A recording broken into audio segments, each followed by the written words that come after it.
Hello guys, आप सब कैसे हैं। आशा करते हैं आप ठीक होंगे। आज है नाग पंचमी का दिन, तो आज लाए हैं नई कहानी नाग पंचमी की कथा।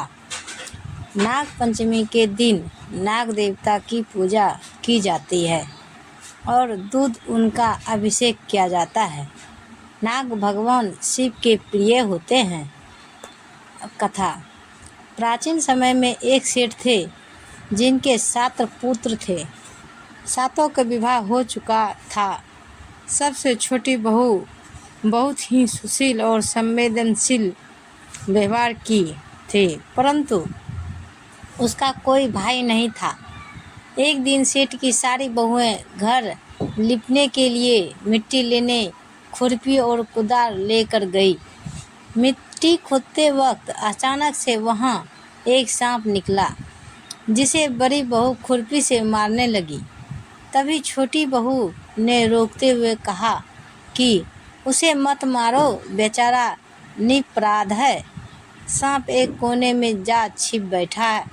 और छोटी बहू उससे बोली कि यही बैठे, मैं थोड़ी देर में आई।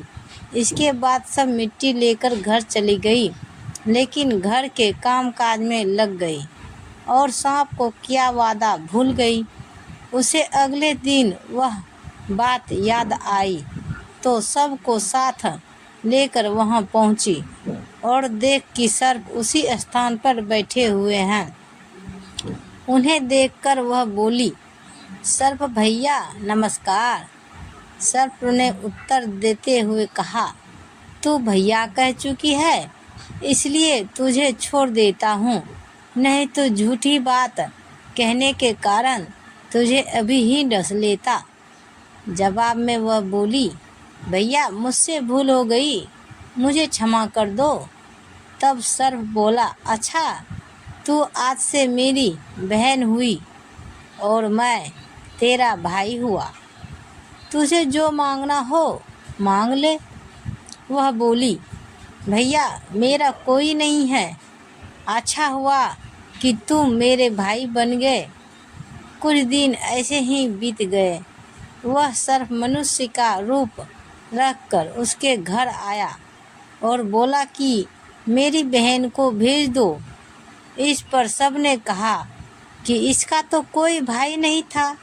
तो वह बोला कि मैं दूर के रिश्ते में इसका भाई हूँ, बचपन में ही बाहर चला गया था।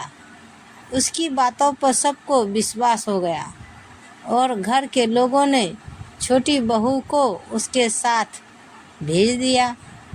उसने मार्ग में बताया कि मैं वही सर्प हूँ, इसलिए तू डरना नहीं और जहाँ चलने में कठिनाई हो वहाँ मेरी पूँछ पकड़ लेना।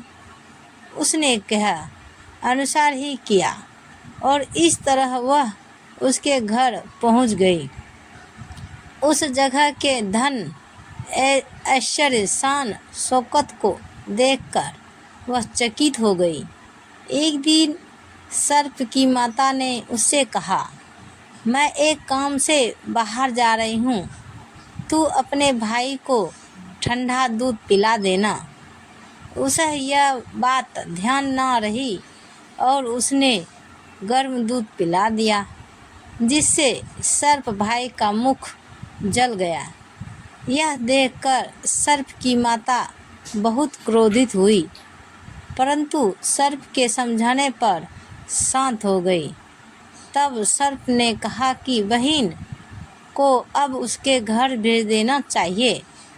तब सर्प और उसके पिता ने उसे बहुत सा धन दौलत, सोना चांदी, जवाहरात, वस्त्र, आभूषण आदि देकर उसके घर पहुंचा दिया। ससुराल में इतना ढेर सारा धन देखकर बड़ी बहू ने ईर्ष्या से कहा, भाई तो बड़ा धनवान है, तुझे तो उससे और भी धन लाना चाहिए। सर्प ने यह वचन सुना तो सब वस्तुएं सोने की लाकर दे दी। यह देखकर बड़ी बहू ने कहा, इन्हें झाड़ने के लिए तो झाड़ू भी सोने की ही होनी चाहिए। तब सर्प ने झाड़ू भी सोने की लाकर रख दी। इतना ही नहीं, सर्प ने छोटी बहू को हीरा मणियों का एक अद्भुत हार भी दिया था। उसकी प्रशंसा तो उस देश की रानी ने भी सुनी है और वह राजा से बोली कि सेठ की छोटी बहू के पास जो हार है वो यहाँ आना चाहिए। राजा ने मंत्री को आदेश दिया कि उससे वह हार लेकर शीघ्र महल में आए।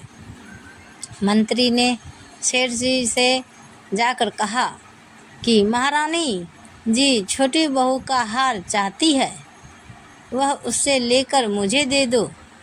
सेठ जी ने डर के कारण छोटी बहू से हार मंगाकर मंत्री को दे दिया। छोटी बहू को यह सब बात बहुत बुरी लगी।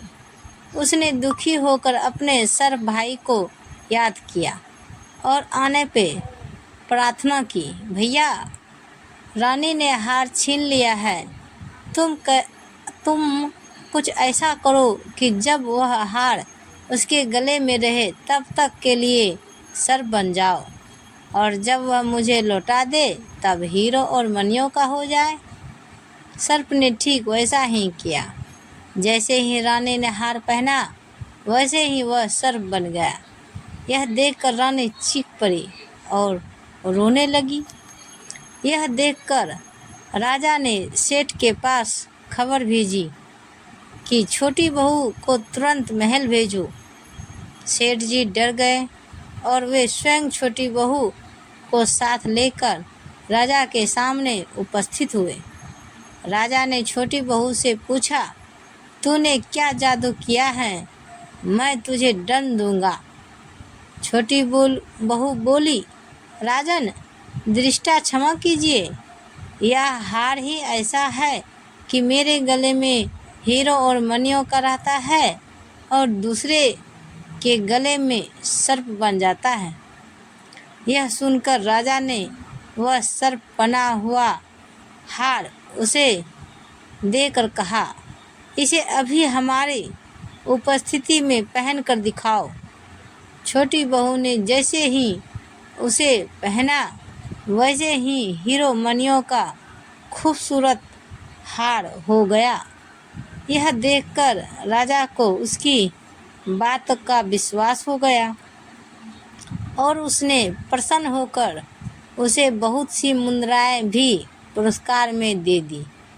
सेठ की छोटी सी बहू वह तोहफे और अपने हार लेकर घर लौट आई।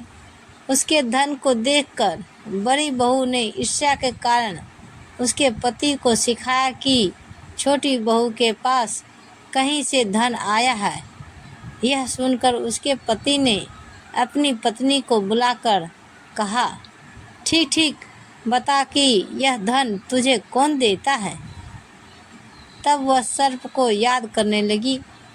तब उसी समय सर्प ने प्रकट होकर कहा, यदि मेरी धर्म बहन के आचरण पर संदेह प्रकट करेगा तो मैं उसे खा लूँगा।